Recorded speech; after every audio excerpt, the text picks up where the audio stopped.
do any research or conduct any investigation into what the value of Paul's home would have been prior to November 20th of 2018?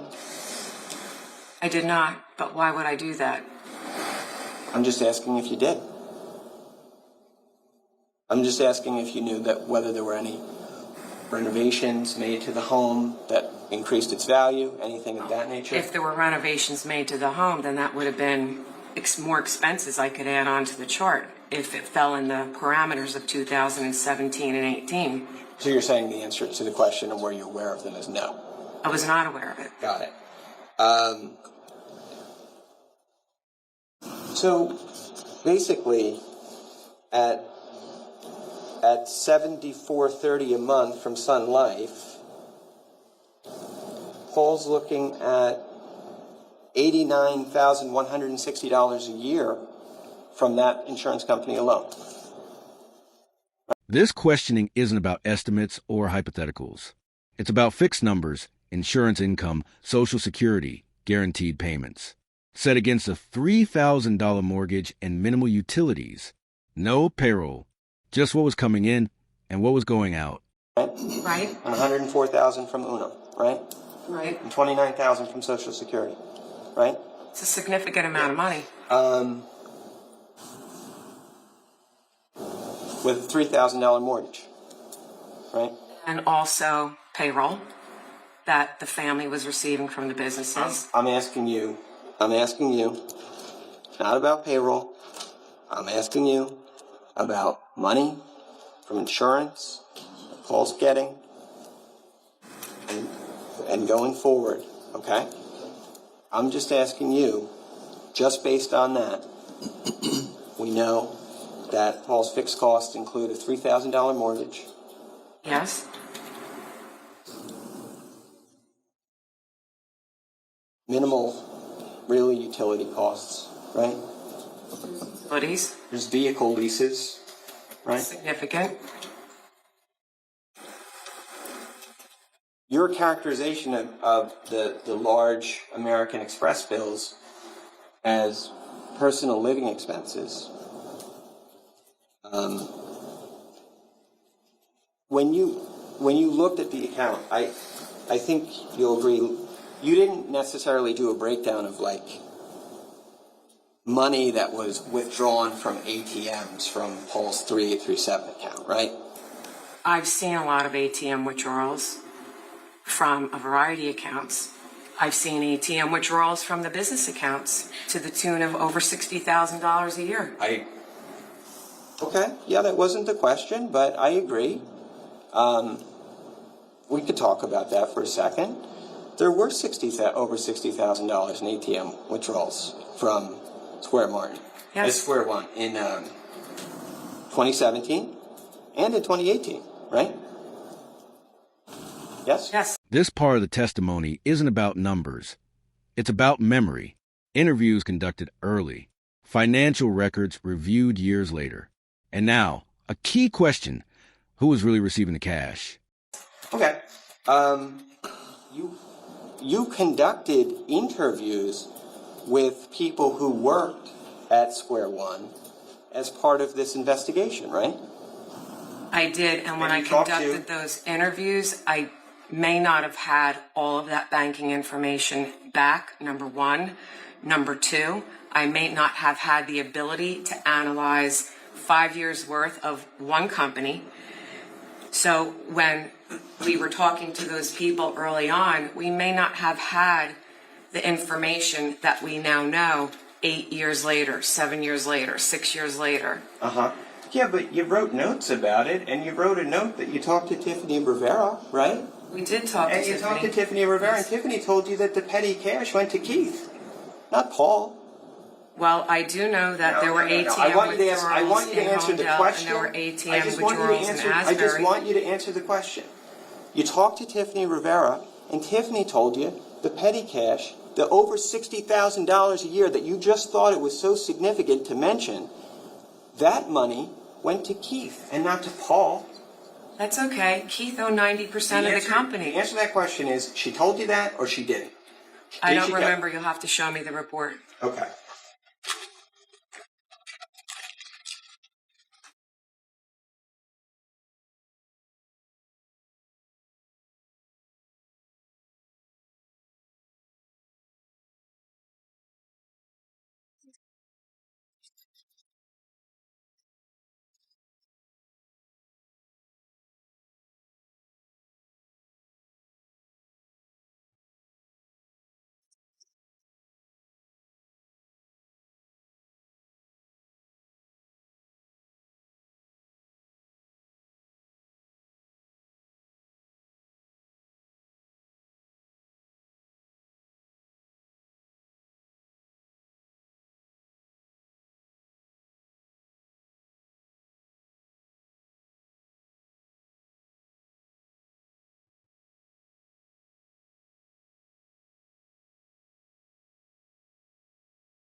Who's Claudia? Claudia is an individual who, based on my recollection, received checks to cash.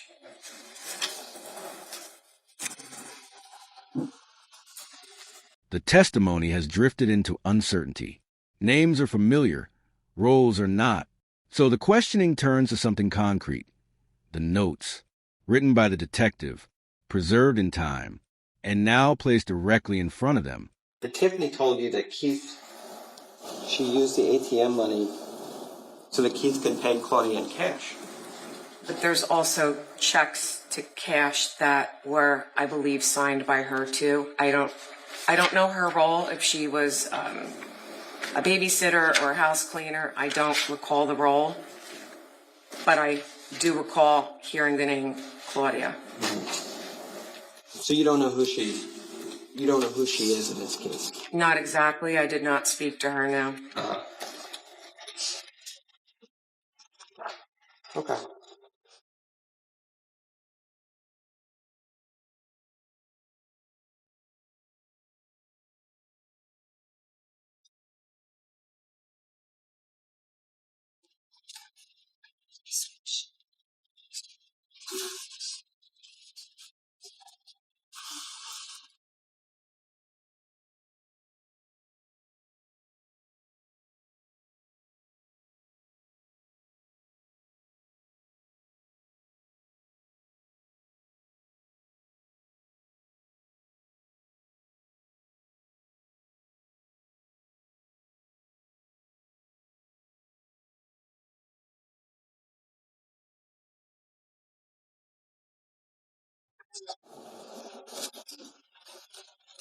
All right, so this is S41.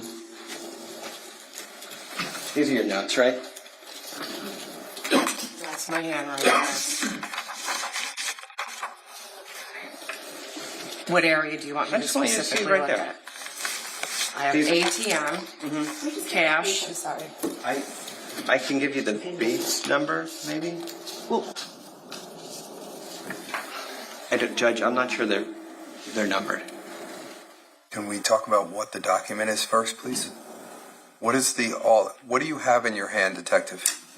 At this point, the courtroom needs clarity, not opinions, not assumptions. Just one question. What exactly are these notes, and how were they used? These appear to be my notes.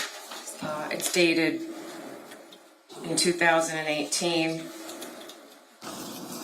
Did you take notes in this case? I did for this. This is numerous pages of notes. And are Do you those need me to notes? read- Are those notes? Listen to me. Are these notes? Were they used to generate reports?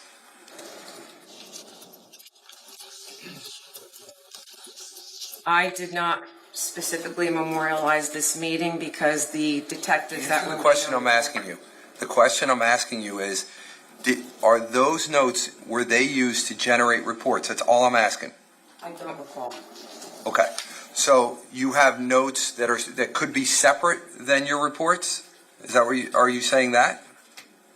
Yes. Okay.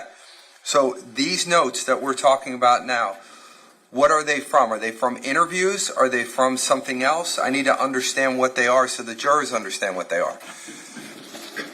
These appear to be notes of when I participated in the interview with Tiffany Rivera. Okay. So at least now we know what they are. So, and I assume that they're not numbered? The page numbers are not numbered? There are bait stamps on these notes, yes. Okay. So on the page that Mr. Murray is asking you to look at, what's the Bates number on the side? Or wherever it is.